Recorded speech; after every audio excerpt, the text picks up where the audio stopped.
کہا جاتا ہے کہ جدید ریاست میں قانون کو عملی طور پر اخلاق کا قائم مقام بنا دیا گیا ہے. جو چیز قانونی ہے وہ جائز سمجھی جاتی ہے اور جو چیز غیر قانونی ہے وہ ناجائز سمجھی جاتی ہے. اس سب میں جو بنیاد تھی جائز اور ناجائز کی، اخلاقی بنیاد، اس کی جگہ ملکی قوانین لے لی ہے. گویا اگر کوئی چیز اسمبلی کا بل بن جاتی ہے، وہ قانون کا حصہ بن جاتی ہے، تو اسی کو معاشرتی سطح پر بھی درست اور غلط کی تعبیر میں دیکھا جائے. سوال یہ ہے کہ کیا قانون کو اخلاق سے آزاد کر دینا چاہیے؟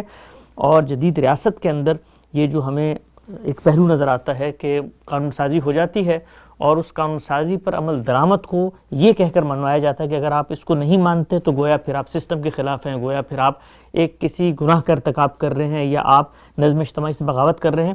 تو قانون کی بنیاد جدید ریاست کے اندر جو قانون سازیاں روز ہو رہی ہوتی ہیں وہ اخلاق سے اوپر اٹھ کے خود ریاست کی اتھارٹی بن گئی کہ جس چیز کو وہ لا قرار دے گی وہی جائز سمجھی جائے گی. یہ بات تو ہمیشہ سے رہی ہے. دیکھنا یہ چاہیے کہ خود قانون کی بنیاد کیا ہے. ہم انسانوں کے ساتھ معاملہ کرتے ہیں، ہمارے اس معاملے ہی پر لفظ اخلاق کا اطلاق ہوتا ہے. ٹھیک، یعنی میرے کچھ رشتے ہیں، میرے کچھ تعلقات ہیں، میرے روابط ہیں. میں ایک گھر میں پیدا ہوتا ہوں، مجھے ماں باپ رشتے کے طور پر میسر ہوتے ہیں. میرے بہن بھائی ہیں، اعزاء اقربا ہیں، میرے پڑوس میں رہنے والے لوگ ہیں. میں معیشت کی جد و جہد کے لیے باہر نکلتا ہوں، وہاں مجھے کچھ لوگوں کے ساتھ معاملات کرنے ہوتے ہیں.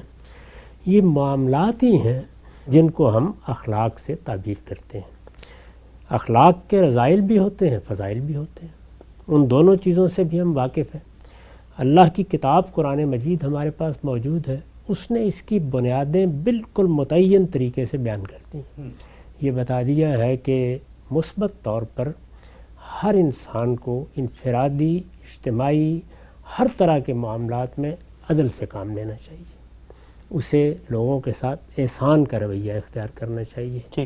اور جو اللہ تعالیٰ نے اپنے قانون کے مطابق رشتے پیدا کر دیے ہیں ان کے حقوق ادا کرنے چاہیے. اس کو خود قرآن مجید نے بیان کر دیا ہے. اسی طرح وہ چیز جن کو رذائل کہا جاتا ہے انہیں بھی متعین کر دیا ہے اور یہ بتا دیا ہے کہ فواحش کی بہت سی صورتیں ہیں جو سوسائٹی کا مسئلہ بن جاتی ہیں، لہٰذا ان کو ہر حال میں ممنوع ہونا چاہیے. اسی طرح حق تلفی ہے، اسی طرح جان مال آبرو کے خلاف زیادتی ہے. خود ہمارے پیغمبر صلی اللہ علیہ وسلم نے اپنے آخری خطبے میں یہی حقیقت سب سے زیادہ وضاحت کے ساتھ بیان کی کہ لوگوں کی جان مال آبرو کو حرمت حاصل ہے، ان کے خلاف کوئی اقدام نہیں ہونا چاہیے. یہ اساسات ہیں جن پر انسان کا حادثہ اخلاقی ظہور پذیر ہوتا ہے. یہ بالکل واضح متعین چیز ہے. انسانوں کے ساتھ یہی معاملات ہیں. جس وقت لوگ مل کے رہتے ہیں تو وہ ان کو ایک عرف یا رواج کی صورت دے دیتے ہیں. عرف اور رواج میں بھی کیا ہوتا ہے، یعنی اس کی بنیادیں اصلاً اخلاقی ہی ہوتی ہیں، لیکن جب وہ عرف کی صورت اختیار کرتا ہے تو گویا سوسائٹی یا معاشرہ اس پر اپنی قبولیت کی مہر لگا دیتا ہے، ایکسیپٹنس کی مہر لگا دیتا ہے. اس میں بھی دیکھیے کہ ہم پھر اس کے پابند ہو جاتے ہیں.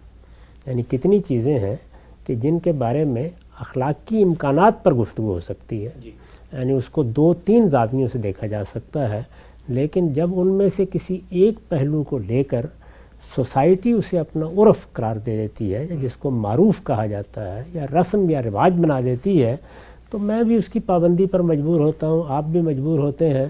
پھر غیر معمولی حالات ہی میں کبھی ہم اس کی خلاف ورزی کرتے ہیں. جب انسان نے ریاست کا نظم بنایا ہے تو اس کا لازمی نتیجہ یہی نکلے گا کہ وہی چیزیں قوت کے ساتھ نافذ کی جائیں گی.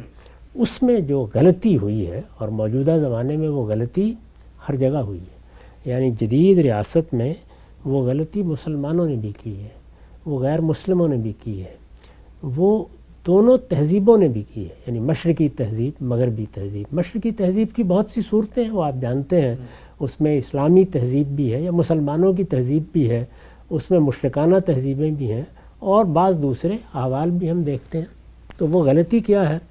وہ یہ ہے کہ اس چیز کو متعین کرنے میں دقت نظر سے کام نہیں لیا گیا